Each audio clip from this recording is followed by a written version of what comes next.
Hello, everyone. I hope you're all still having a wonderful Christmas time. Today, as we reach the end of another year in this troubled land of Éire, I just wanted to reflect on some of the legacies of our current government. Others I cannot reflect upon for legal reasons. But firstly, I want to dedicate this short video to the memory of my very dear friend, Fintan Dunn, who passed from this realm very recently. Fintan was one of the most brilliant and insightful journalists ever produced by our little nation. A pioneering and dedicated truth seeker, his passion for justice was only ever matched by his innate integrity. He is truly a great loss to us all. May you rest in peace, Fintan. So the first matter I want to mention is that very controversial national piece of legislation, the Criminal Justice Incitement to Violence or Hatred and Hate Offences Bill of 2022. Once again, this bill has been deferred and is scheduled to be dealt with early in the new year. The overarching EU legislation, the Digital Services Act, another piece of censoring legislation, is scheduled to become fully operational in February of next year. And the dovetailing effect of both of these pieces of legislation, especially if the national one remains in its current state, will render it virtually impossible to criticise government policy without fear of criminal sanction and or having your content on social media deemed hateful and removed by trusted flaggers who have already been appointed by our government. This is so especially but not limited to the areas of immigration and transgenderism. It is, of course, deliberate, and the potential for abuse is enormous. And this fact is recognised by both lawyers and non-lawyers alike. I and many others have already spoken about the specifics of these pieces of legislation, so I won't repeat them here.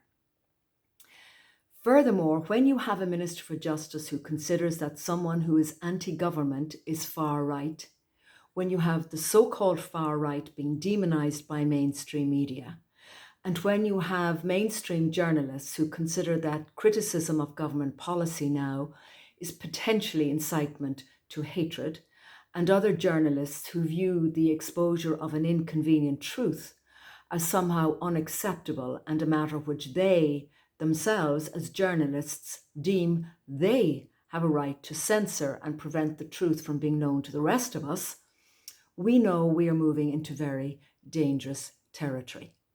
We know also that we are living in a deeply divided nation and a deeply unsettled nation. This then is the legacy of our current government and a compliant media. It is, of course, deliberate, and if it continues, will result in chaos. And that, my friends, is exactly what your globalist controllers want. For out of chaos comes order, ordo ab chao, a term that is as old as humanity itself and has been used to control us for aeons. We know also that various supranational organizations like the EU, the UN, and the WEF have as their plan to create a one world government and a new world order. No, this is not a conspiracy theory. The evidence is overwhelming. You just won't find it on mainstream. In addition, last week in Dublin, two high-ranking officials from the WHO arrived from Geneva to ascertain Ireland's commitment to the WHO Pandemic Treaty. Now, if ratified, this pandemic treaty will give this unelected body, effectively controlled by the world's most powerful vaccine manufacturer, one Bill Gates, and headed up by a man who was wanted on suspicion of the commission of crimes against humanity in his own country of Ethiopia, effectively total control over every aspect of our healthcare in the event of a pandemic, real or imagined, and as so declared by that same body. Unfortunately, Stephen Donnelly, our Minister for Health, has already ensured Ireland's commitment to the ratification of this pandemic treaty. So if you as an individual are wondering what you can do about this, well, there are many things and more about that in the new year. But for starters, it's really important to arm yourself with knowledge. That means doing your own research. Do not rely on mainstream or Google. Check out Operation Mockingbird. Listen to the movie, watch the movie, Wag the Dog. It stars Dustin Hoffman, goes back to 1997. If you want to understand what disinformation is really all about. And when you do your research, research leads to knowledge, which leads to awareness, which leads to empowerment. Eventually, if enough people have enough awareness and enough knowledge about the truth, this changes the zeitgeist. A changed zeitgeist results in a changed reality.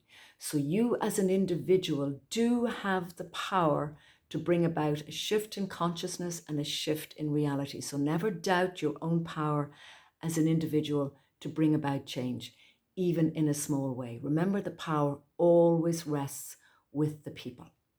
So in the meantime, until we talk next year, I wish you all a very happy, peaceful, and joy-filled new year. Thank you for listening. And if you consider that this video is worth sharing, please do so quickly because I don't know how long it's going to remain up. Thank you very much.